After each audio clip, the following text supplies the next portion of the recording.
Imagine the scene for me, if you will. It's a Friday and you've just finished work for the weekend. The following week you've booked as time off, which is absolutely amazing. You've planned it all out down to the letter.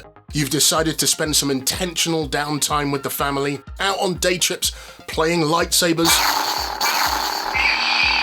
seeing friends, taking the motorbike out for a blat, going out for dinner with your better half, and taking some well-earned downtime. But then you see a 15-minute call drop into your diary on the first day of your week off, and it's from your boss. What could that mean for you and your week off? First out of the gate, this is a true story because this happened to me back in February 2024. And I'll give you 3 guesses of what the outcome was. And what's this got to do with Crunch and Darren Fell? All valid questions. So if I were you, I'd grab a cup of something good and I'll get into it.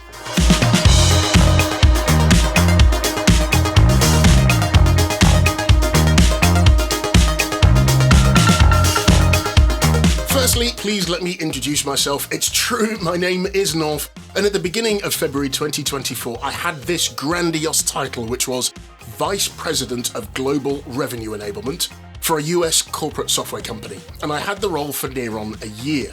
I'm not a massive fan of titles, but you've got to admit that that title is quite impressive. Come mid-February 2024, I had the less than coveted title of unemployed. Yep, my role was eliminated. Panic then set in, and relatively quickly, I had to find another job and fast. Mrs. Norf and all the kids need shoes, food, warmth, shelter, and we have 4 small people. Well, to be fair, they're not small anymore. More important than all of those other things, according to Maslow's hierarchy of needs, which I think does need to be updated, considering where technology is today. Go on, tell me I'm wrong. So my question was, how do I make this happen and make it happen fast? I started applying for jobs using LinkedIn ASAP, and in fact, I actually applied for some 120 jobs in the space and the adjacent spaces that I work in. I got a few bites, but nothing really materialized. And today it's November whilst I'm recording this, and still I sit here with no offers. I came close, but no offers to report. The kids still needed shoes and Wi-Fi, of course. You get the picture. But there are many out there in a similar situation to where I was. Now, I'm not going to bore you with the chapters of doom. The upshot was that I needed to do something different.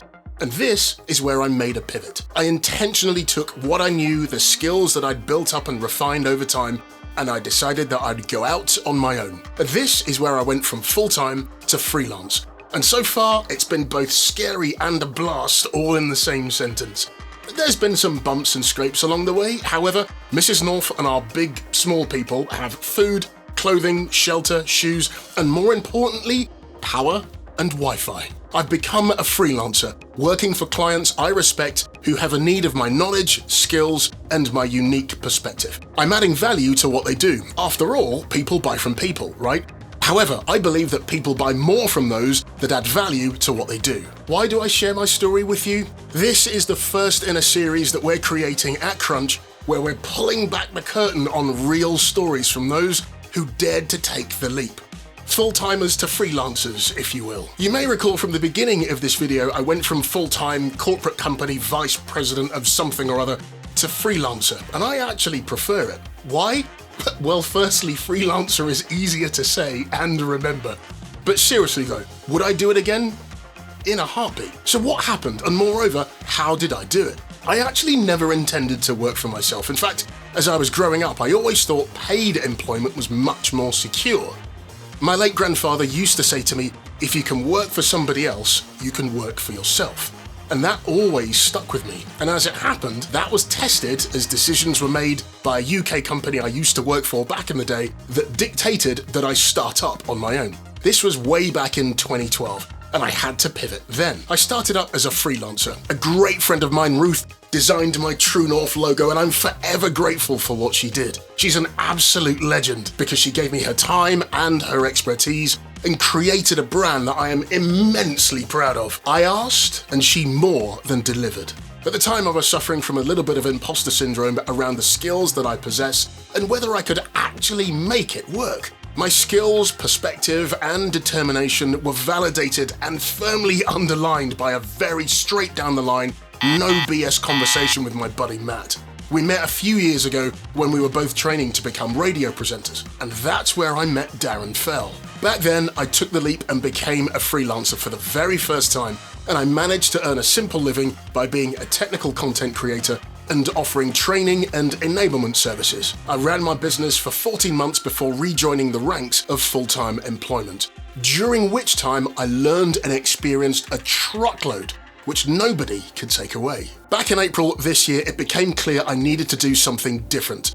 After all, you can't keep doing the same thing and expect a different result, right? I wanted and needed to diversify my income, so I took the decision to reboot my company and pivot to become a freelancer again.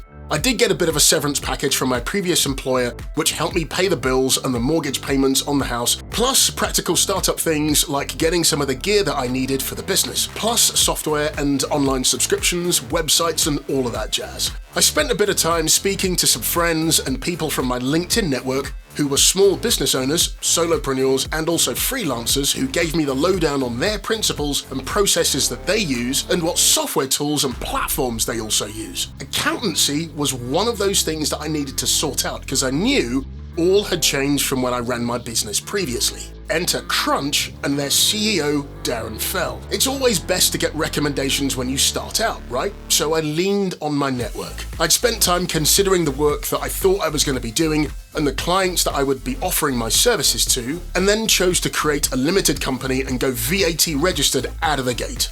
And then, of course, in comes Darren Fell, Crunch founder and CEO, and he was on hand to help. Now, full transparency, I've known Darren for several years because remember, we were at the same place way back in the day training to be radio presenters. After speaking at great length with Darren, he was the one that finally gave me the nudge that I needed to get it on. Today, I work for and with several outstanding clients, including Crunch, because I'm one of their presenters on the channel. And if you're up for it, I've got a serious proposition for you. If you're a freelancer, contractor, or business owner who's taken the leap to go from the traditional 9-to-5 grind, I'd love to hear your story. Why? Your startup story matters, and it could be just the inspiration and gentle push someone needs to pursue their own dreams. We want to hear your unique journey and insight. What went well? What didn't go so well? And more importantly, what have you learned along the way? What preconceptions were challenged in your mind? Your startup story is super unique, and we would love to share it to drive more exposure for you and your business, to connect with a community of like-minded professionals, attract potential clients, or even employees to your business. So if you're up for it, drop a like, and your comment needs to start with "Sign me up, Norf," and then add what you thought about this video afterwards. And if you do that, one of the team will reach out with details on how we connect and next steps. And that's it for this video. Thank you so much for watching, and I'll see you next time.